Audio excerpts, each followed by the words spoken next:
Not all that Mrs. Bennet, however, with the assistance of her 5 daughters, could ask on the subject was sufficient to draw from her husband any satisfactory description of Mr. Bingley.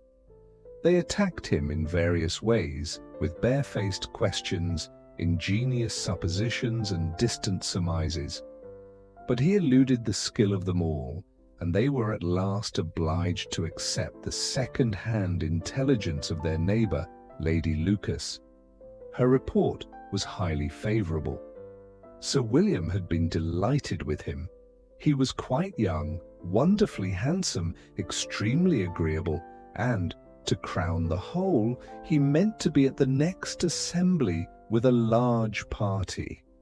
Nothing could be more delightful. To be fond of dancing was a certain step towards falling in love, and very lively hopes of Mr. Bingley's heart were entertained. "If I can but see one of my daughters happily settled at Netherfield," said Mrs. Bennet to her husband, "and all the others equally well married, I shall have nothing to wish for." In a few days Mr. Bingley returned Mr. Bennet's visit and sat about 10 minutes with him in his library. He had entertained hopes of being admitted to a sight of the young ladies, of whose beauty he had heard much, but he saw only the father. The ladies were somewhat more fortunate, for they had the advantage of ascertaining from an upper window that he wore a blue coat and rode a black horse. An invitation to dinner was soon afterwards dispatched, and already had Mrs. Bennet planned the courses that were to do credit to her housekeeping when an answer arrived which deferred it all. Mr. Bingley was obliged to be in town the following day, and consequently unable to accept the honour of their invitation, etc. Mrs. Bennet was quite disconcerted. She could not imagine what business he could have in town so soon after his arrival in Hertfordshire, and she began to fear that he might be always flying about from one place to another and never settled at Netherfield as he ought to be.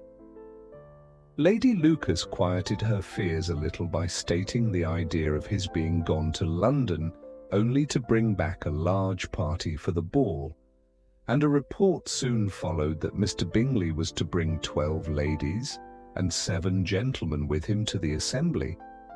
The girls grieved over such a number of ladies, but were comforted the day before the ball by hearing that instead of 12 he brought only 6 with him from London, his 5 sisters and a cousin. And when the party entered the assembly room, it consisted of only 5 altogether: Mr. Bingley, his 2 sisters, the husband of the eldest, and another young man. Mr. Bingley was good-looking and gentlemanlike. He had a pleasant countenance and easy, unaffected manners. His sisters were fine women, with an air of decided fashion.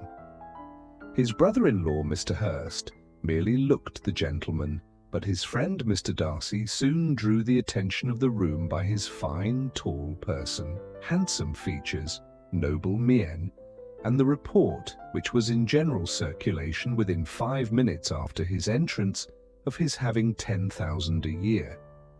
The gentleman pronounced him to be a fine figure of a man. The ladies declared he was much handsomer than Mr. Bingley, and he was looked at with great admiration for about half the evening, till his manners gave a disgust which turned the tide of his popularity, for he was discovered to be proud, to be above his company, and above being pleased, and not all his large estate in Derbyshire could then save him from having a most forbidding, disagreeable countenance, and being unworthy to be compared with his friend. Mr. Bingley had soon made himself acquainted with all the principal people in the room. He was lively and unreserved, danced every dance, was angry that the ball closed so early, and talked of giving one himself at Netherfield. Such amiable qualities must speak for themselves. What a contrast between him and his friend. Mr. Darcy danced only once with Mrs. Hurst, and once with Miss Bingley, declined being introduced to any other lady, and spent the rest of the evening walking about the room, speaking occasionally to one of his own party. His character was decided. He was the proudest, most disagreeable man in the world, and everybody hoped that he would never come there again. Amongst the most violent against him was Mrs. Bennet, whose dislike of his general behaviour was sharpened into particular resentment by his having slighted one of her daughters. Elizabeth Bennet had been obliged by the scarcity of gentlemen to sit down for 2 dances, and during part of that time Mr. Darcy had been standing near enough for her to hear a conversation between him and Mr. Bingley, who came over to press his friend to dance. "Come, Darcy," said he. "I must have you dance. I hate to see you standing about by yourself in this stupid manner. You had much better dance." "I certainly shall not. You know how I detest it, unless I am particularly acquainted with my partner. At such an assembly as this, it would be insupportable. Your sisters are engaged, and there is not another woman in the room whom it would not be a punishment to me to stand up with." "I would not be so fastidious as you are," cried Bingley. "for a kingdom. Upon my honour, I never met with so many pleasant girls in my life as I have this evening, and there are several of them you see uncommonly pretty." "You are dancing with the only handsome girl in the room," said Mr. Darcy, looking at the eldest Miss Bennet. "Oh, she is the most beautiful creature I ever beheld. But there is one of her sisters sitting down just behind you, who is very pretty, and I dare say very agreeable. Do let me ask my partner to introduce you." "Which do you mean?" And turning round, he looked for a moment at Elizabeth, till catching her eye, he withdrew his own and coldly said, "She is tolerable, but not handsome enough to tempt me, and I am in no humour at present to give consequence to young ladies who are slighted by other men. You had better return to your partner and enjoy her smiles, for you are wasting your time with me." Mr. Bingley followed his advice. Mr. Darcy walked off, and Elizabeth remained with no very cordial feelings toward him. She told the story, however, with great spirit among her friends, for she had a lively, playful disposition which delighted in anything ridiculous. The evening altogether passed off pleasantly to the whole family. Mrs. Bennet had seen her eldest daughter much admired by the Netherfield party. Mr. Bingley had danced with her twice, and she had been distinguished by his sisters. Jane was as much gratified by this as her mother could be, though in a quieter way. Elizabeth felt Jane's pleasure. Mary had heard herself mentioned to Miss Bingley as the most accomplished girl in the neighbourhood, and Catherine and Lydia had been fortunate enough to be never without partners, which was all that they had yet learnt to care for at a ball. They returned, therefore, in good spirits to Longbourn, the village where they lived, and of which they were the principal inhabitants. They found Mr. Bennet still up. With a book he was regardless of time, and on the present occasion he had a good deal of curiosity as to the event of an evening which had raised such splendid expectations.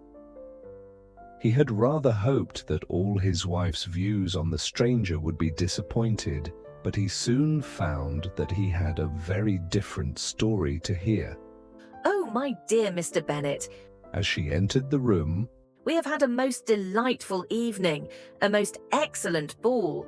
I wish you had been there. Jane was so admired, nothing could be like it. Everybody said how well she looked, and Mr. Bingley thought her quite beautiful and danced with her twice. Only think of that, my dear. He actually danced with her twice, and she was the only creature in the room that he asked a second time. First of all, he asked Miss Lucas. I was so vexed to see him stand up with her. But, however, he did not admire her at all. Indeed, nobody can, you know, and he seemed quite struck with Jane as she was going down the dance. So he inquired who she was and got introduced and asked her for the 2 next. Then the 2 third he danced with Miss King, and the 2 fourth with Maria Lucas, and the 2 fifth with Jane again, and the 2 sixth with Lizzie and the Boulanger. If he had had any compassion for me, cried her husband impatiently. he would not have danced half so much. For God's sake, say no more of his partners. Oh, that he had sprained his ankle in the first dance. Oh, my dear, Continued Mrs. Bennet. I'm quite delighted with him. He is so excessively handsome, and his sisters are charming women. I never in my life saw anything more elegant than their dresses. I dare say the lace upon Mrs. Hurst's gown.